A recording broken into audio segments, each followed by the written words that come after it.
Coco le petit singe et sa grande évasion. Il était une fois un petit singe très espiègle qui s'appelait Coco. Il vivait dans le plus beau cirque du monde, le cirque des étoiles dorées. Coco avait un pelage brun tout doux et des yeux pétillants de malice. Dans ce cirque magique, Coco était la grande vedette. Chaque soir, il faisait rire tous les enfants en faisant des acrobaties extraordinaires. Il sautait de trapèze en trapèze sous les applaudissements du public. Monsieur Léo, le directeur du cirque, l'aimait beaucoup. Il lui donnait les meilleures bananes et prenait soin de lui. Madame Rosa, la dresseuse, lui apprenait de nouveaux tours chaque jour. Les autres animaux du cirque étaient tous ses amis. Pompon l'éléphant, Ficelle la girafe et Pipo le phoque.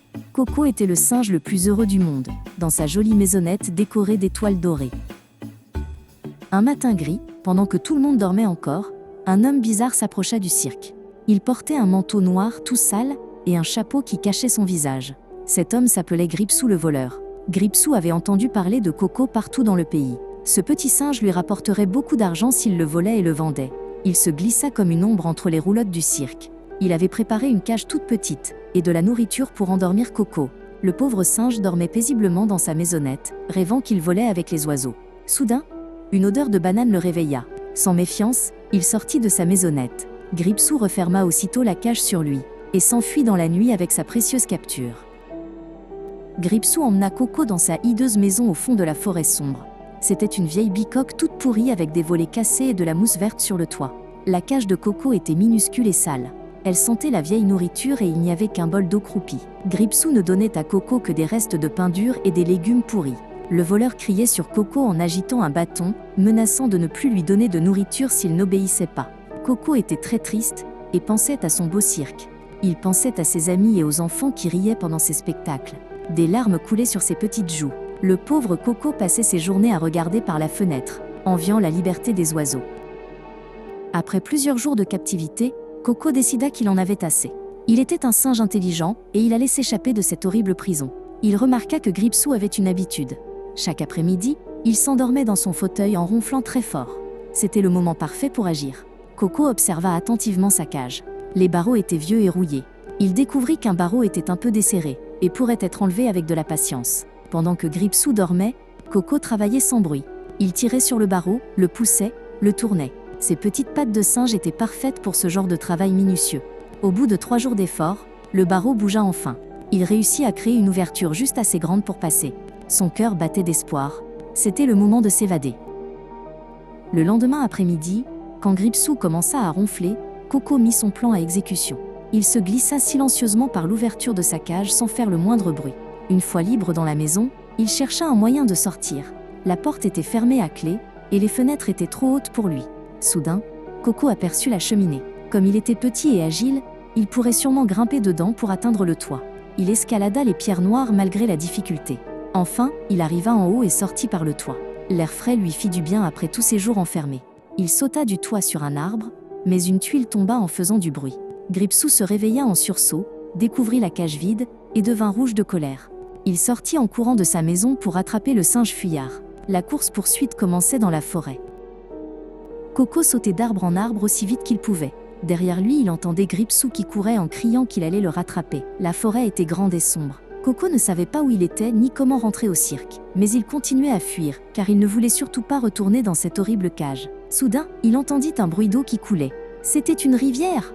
S'il la traversait, Gripsou ne pourrait plus le suivre à pied. Mais les singes ne savent pas nager.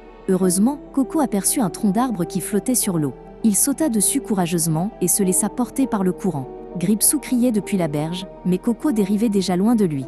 Il était enfin libre, mais le tronc l'emportait vers l'inconnu, loin de son cirque bien-aimé. Le tronc déposa finalement Coco sur l'autre rive de la rivière. Le petit singe était trempé et tremblant, mais heureux d'avoir échappé aux méchants voleurs. Cependant, un nouveau problème se posait, où était le cirque ? Tout autour de lui, il n'y avait que des arbres, des buissons, et encore des arbres à perte de vue. Coco grimpa tout en haut du plus grand chêne pour regarder au loin. Il ne voyait que la forêt partout et aucune trace de son cirque. Il était complètement perdu. Son ventre gargouillait, car il avait très faim et très soif. Il trouva quelques baies sauvages et but l'eau d'un petit ruisseau pour survivre. La nuit tomba, et Coco n'avait jamais dormi dehors tout seul. Il avait peur des bruits de la forêt, et se blottit dans le creux d'un arbre, en pensant tristement à sa famille du cirque. Le lendemain matin, Coco fut réveillé par des voix joyeuses. C'étaient des enfants qui se promenaient avec leurs parents dans la forêt. Une petite fille avec des couettes blondes s'approcha en disant qu'il avait l'air perdu. Coco était si content de voir des visages amicaux qu'il sauta sur son épaule. Le papa regarda Coco de plus près et remarqua qu'il portait un petit collier doré. Il devait appartenir à quelqu'un qui le cherchait sûrement. La maman lut l'inscription sur le collier. Coco, cirque des étoiles dorées. C'était sûrement le singe qui avait été kidnappé, elle avait vu son affiche. Les enfants sautaient de joie, en déclarant qu'ils allaient le ramener au cirque pour qu'il retrouve sa famille. Coco fit 1000 galipettes pour montrer sa reconnaissance à ces personnes si gentilles. La famille emmena Coco dans leur voiture.